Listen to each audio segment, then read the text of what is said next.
Welcome back. Today we are in Romans chapter 3. We're going to be doing verses 9 through 20 today. So today we're going to be looking at a very important doctrine in the Bible. It's called the doctrine of total depravity. All right, so let's read Romans 3, 9 through 20 here together. It says, verse 9, "What then? Are we better than they? Not at all. For we have previously charged both Jews and Greek that they are all under sin. As it is written, there is none righteous, no, not one. There is none who understands. There is none who seeks after God. They have all turned aside. They have together become unprofitable. There is none who does good, no, not one. Their throat is an open tomb. With their tongues they have practiced deceit. The poison of asps is under their lips, whose mouth is full of cursing and bitterness. Their feet are swift to shed blood. Destruction and misery are in their way. In the way of peace they have not known. There is no fear of God before their eyes. Now we know that whatever the law says, it says to those who are under the law, that every mouth may be stopped, and all the world may become guilty before God. Therefore, by the deeds of the law, no flesh will be justified in his sight, for by the law is the knowledge of sin." Okay, so what Paul is doing here through most of this passage is he's actually quoting scriptural passages from the Torah.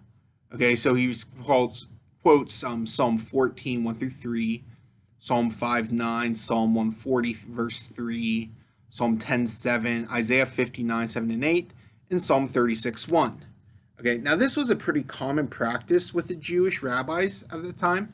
Okay, so they string together a bunch of passages like this. It's called a charaz, or a string of pearls. All right, so let's get into this. Let me look at the verse 9 through 12 again, and we'll break this up into three sections here today. So, verse 9 through 12, "What then? Are we better than they? Not at all. For we have previously charged both Jews and Greeks that they are all under sin. As it is written, there is none righteous, no, not one. There is none who understands. There is none who seeks after God. They have all turned aside. They have together become unprofitable. There is none who does good, no, not one."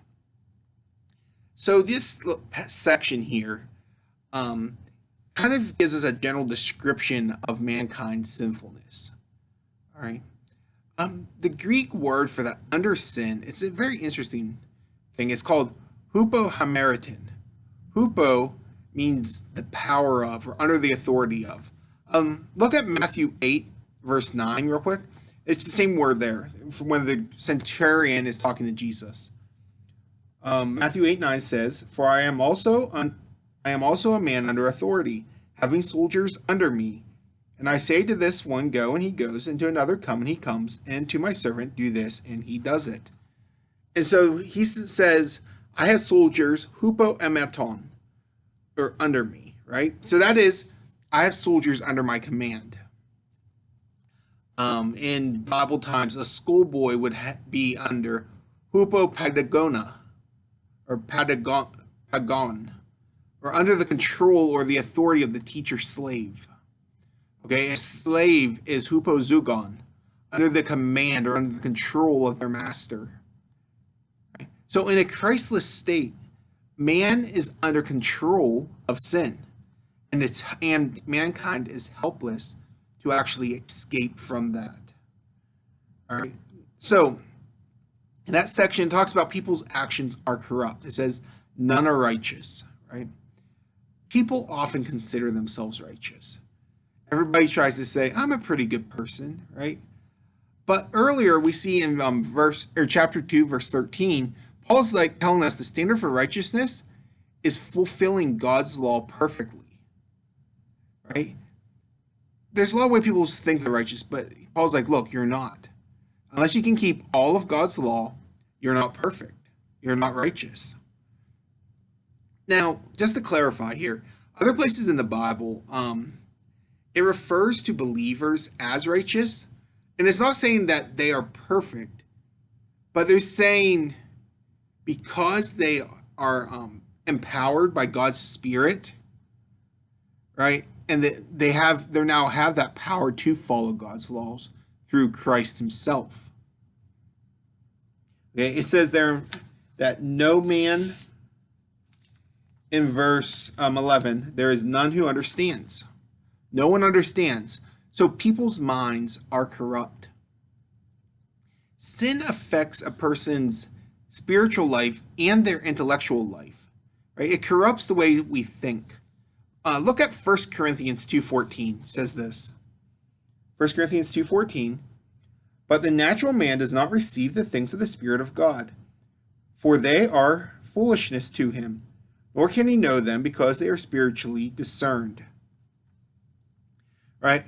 And so the kind of the key point there is saying non-Christians cannot understand the gospel unless God opens his eyes, opens their eyes. Okay. And then it says, no one seeks God in verse 11, the end of verse 11. So it says, no one seeks for God. So the people's will are corrupted. Okay. So we have our actions are corrupt, our minds are corrupt, and our wills are corrupted. Okay. Sin affects a person's desires and their affections. Look at Romans 8:7. Romans 8:7 says this. Because the carnal mind is enmity against God, for it is not subject to the law of God, nor indeed can be. Okay. It's saying, look, your whole will is affected. You can't seek after God on your own. It says they all turn aside in verse 12. The Greek word for that turn aside is eklino. And that means to go in the wrong direction. It was used to describe a lot as like the literal definition would be a soldier running in the wrong direction during battle, retreating when he should be going forward. All right. Look at Isaiah 53:6. It says this. Isaiah 53:6. All we like sheep have gone astray. We have turned every one to his own way. And the Lord has laid on him the iniquity of us all. Okay, it's the same word there. We are going the wrong way on our own. Now, the early church, the early Christians, they were called by people called them the way. Right? And the reason is because of what Jesus says in John 14:6. Jesus says that Jesus said to him, I am the way, the truth, and the life. No one comes to the Father except through me. Okay. And it says then, they have become altogether, they have together become unprofitable. The Greek word there for unprofitable is akiru. And that literally means to be rendered useless. So the phrase you see is like milk is akiro.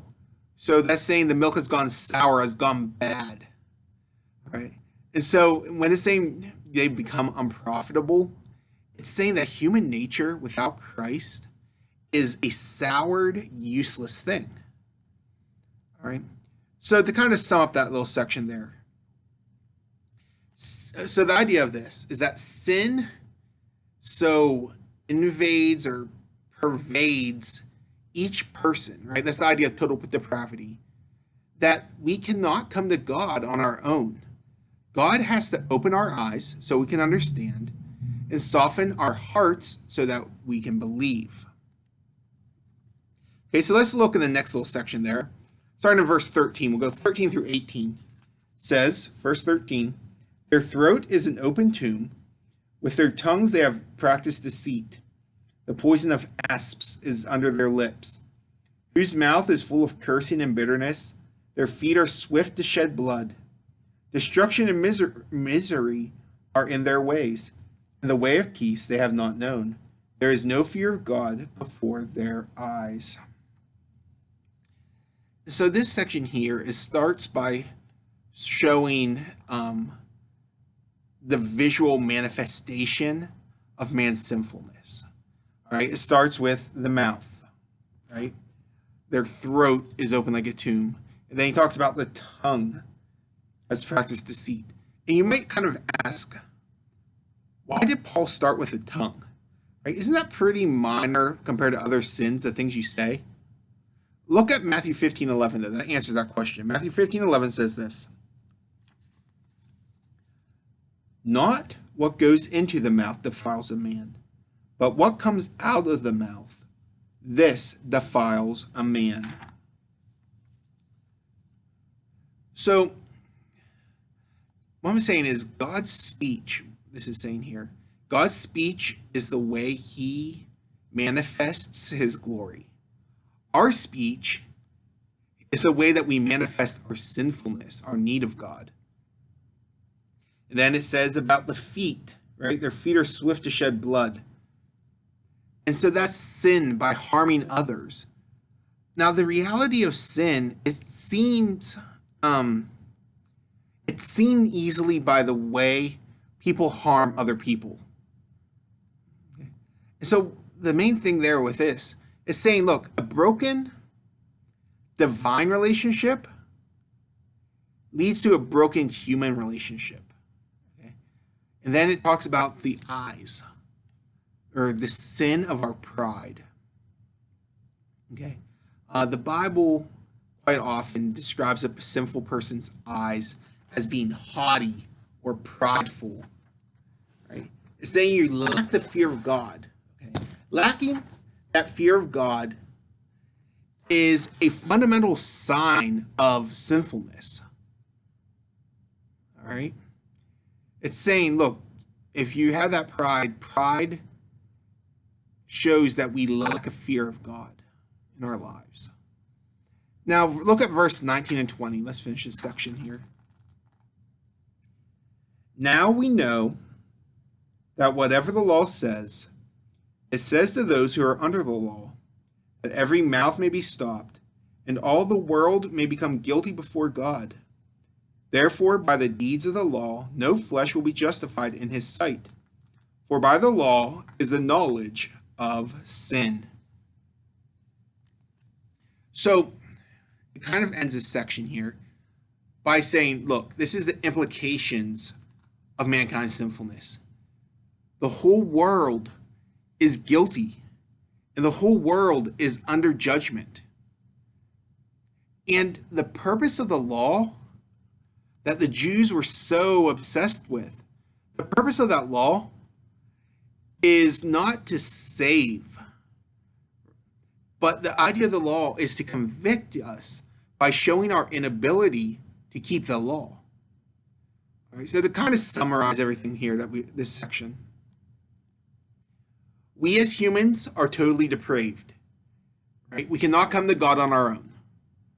God must first open our eyes so that we can understand and soften our hearts so that we can believe. We show our sinfulness by our words, our deeds, and our pride. Okay? Now remember, a broken divine relationship leads to a broken human relationship. Okay? And lastly, remember the whole world is guilty and under judgment. Right? And the purpose of the law is not to save, right, but to convict. Okay, so next week, we'll be finishing chapter 3. We're going to be looking at another doctrine called the doctrine of justification. Okay, this is where God is going to be declaring sinners to be righteous. So far what we've looked at is all the reasons why we are depraved, the depravity of man. In all these chapters so far, we looked at why man is bad and why it's hopeless for man. So next week, then, we're going to be looking at, but there's a good news. This doctrine of justification, where God's like, look, you might be a sinner, but I am now declaring you to be righteous under me. All right, so that's what we'll be picking up next week. Have a great week.